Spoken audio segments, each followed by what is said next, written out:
देखो ये JEE mains mathematics का क्वेश्चन है। ठीक है, इसको हम बताते हैं। हमें किसी ने व्हाट्सएप पर पूछा है और उन्होंने पूरा मेथड भी लगाया फिर भी गलत बनाया। हम देखो इसको कैसे लॉजिकली और बहुत सही तरीके से कंसेप्ट एक समझ करके हम सॉल्व करेंगे इसको। देखो क्वेश्चन कहता है the foot of the perpendicular from the point, इस पॉइंट से perpendicular on the line L1 पे परपेंडिकुलर ड्रॉ कर रहा है जिसका पॉइंट है 357। ठीक है, अब आप देखो इन दोनों पॉइंट को यूज करके, ये पॉइंट और ये पॉइंट को यूज करके हम जो वेक्टर बनेगा वो वेक्टर लिख लेते हैं। तो V1 जो वेक्टर आएगा वो हम लिख लेते हैं 4 - 3 1, 3 - 5 -2, 8 - 7 1। ठीक है, ये वेक्टर हमें मिल गया। अब ये जो वेक्टर है वो क्या कह रहा है, परपेंडिकुलर, मतलब कि जो ये है, ये जो डायरेक्शन रेशियोज हैं इसके परपेंडिकुलर होगा। ठीक है, क्योंकि डायरेक्शन रेशियो लाइन के डायरेक्शन में होता है, तो ये परपेंडिकुलर है। तो परपेंडिकुलर है तो इसका डॉट प्रोडक्ट लेंगे तो 0 के बराबर, तो ले लो इसका डॉट प्रोडक्ट। तो L -2 × 3 + 4 × 1 = 0। ठीक है, डॉट प्रोडक्ट 0 के बराबर रख दिया। यहां से L का वैल्यू निकला, L = यहां से क्या आ गया 2। देखो कितना आसानी से L एक लाइन में, बस कंसेप्ट क्लियर था, वेक्टर निकाल लिया और परपेंडिकुलर कह रहा था, इसका मतलब डॉट प्रोडक्ट 0 के बराबर, सीधे डॉट प्रोडक्ट लिखा, आंसर मिल गया ये। ठीक है, अब देखो अब क्या कह रहा है, ये पॉइंट इस लाइन पे लाई कर रहा है, ये पॉइंट इस लाइन पे लाई कर रहा है। ठीक है, अब देखो यहाँ पे y कितना है 5। अब क्या करते हैं, इस पॉइंट को इस पे करते हैं तो y कितना है 5, तो 5 - 2/3 = z कितना है 7 - b/4। ठीक है, 5 में से 2 3 1, तो यहां से क्या आ गया आपको b = 7 - 4 = 3। आपको b का वैल्यू भी निकल गया। देखो ठीक है, जो गिवन है जैसा है वैसा हमने कर रहे हैं और हमें रिजल्ट मिल रहा है। ठीक है, अब देखो L पता है, x 3 है, A हमें निकाल लेते हैं। देखो 5 तो यहां लिख लिया, 3 - A, L कितना निकाले हो 2 = y कितना है 5 - 2, तो 3/3। यहां से A क्या हुआ, A = क्या करो 3 - 2 = 1। A की वैल्यू भी हम तीनों का तीनों वैल्यू निकाल लिए, L B A, तीनों पैरामीटर हमें दिख रहा था यहाँ A B, ठीक है, और L हम तीनों निकाल लिए, बगैर हम सिर्फ अभी L2 पर पहुंचे नहीं हैं।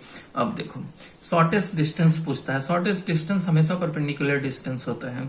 तो देखो हम क्या करते हैं, शॉर्टेस्ट डिस्टेंस है ये जो पॉइंट है, ये जो A2 3, ये पॉइंट पहले लिखो।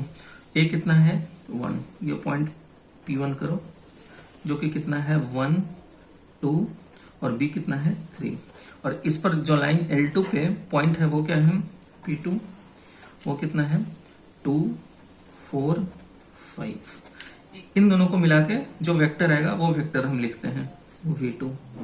ठीक है, V2, हाँ V2 लिख लो, = 1 - 2, ठीक है, -1, 2 - 4 -2, 3 - 5 -2।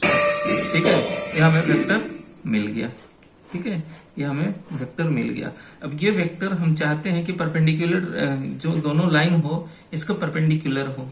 ठीक है, ये दोनों से परपेंडिकुलर हो, तो जो होगा वो हम क्या करेंगे, वेक्टर V2, ठीक है, डॉट n कैप। ठीक है, यही हमें मिलेगा।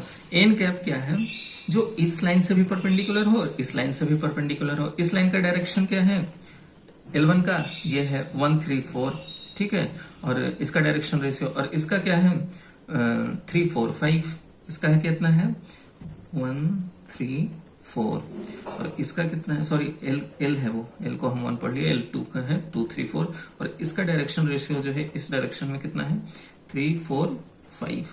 ठीक है, तो इसका परपेंडिकुलर के लिए क्या चाहिए, इस दोनों का क्रॉस प्रोडक्ट लेंगे। ठीक है, इन दोनों वेक्टर का क्रॉस प्रोडक्ट। ठीक है, तो ये वेक्टर लिख लेते हैं ऐसे हम। ठीक है, -i cap -2j cap -2k cap. ठीक है, कर लिया, डॉट इन दोनों का क्रॉस प्रोडक्ट। ठीक है, तो 2i cap +3j cap +4k cap times 3i cap 4j cap plus 5k cap, ठीक है, अपॉन इन दोनों का मॉड, ठीक है, 2i cap plus 3j cap plus 4k cap cross 3i cap plus 4j cap plus 5k cap, ठीक है। ये आपको मिल गया। आप इसको सॉल्व करोगे, ठीक है, आप इसे सॉल्व करोगे, ठीक है, ये आपको फाइनली आपके पास रिजल्ट आ जाएगा 1/√6। इतना सही और सॉलिड तरीका बताया हूँ एल बी और ए निकालने का। इतना सॉलिड तरीका मैं, उन्होंने सॉल्यूशन भी भेजा था, पता नहीं क्या क्या यूज करके एल का वैल्यू निकाला था, वो गलत निकाल दिया था, फिर बी सही निकाला था, एल सही निकाला था, और क्या क्या वैल्यूज यूज करके क्या जो उनको क्लास में रटाया गया था। हम इससे सही मेथड हम और नहीं बता पाएंगे। इससे बढ़िया सॉलिड मेथड आपको बताया, और आप ऐसे ही एग्जाम में सॉल्व किया करो, ठीक है। इस फाइनली आपको 1/√6 जो कि करेक्ट ऑप्शन 2 मिलेगा।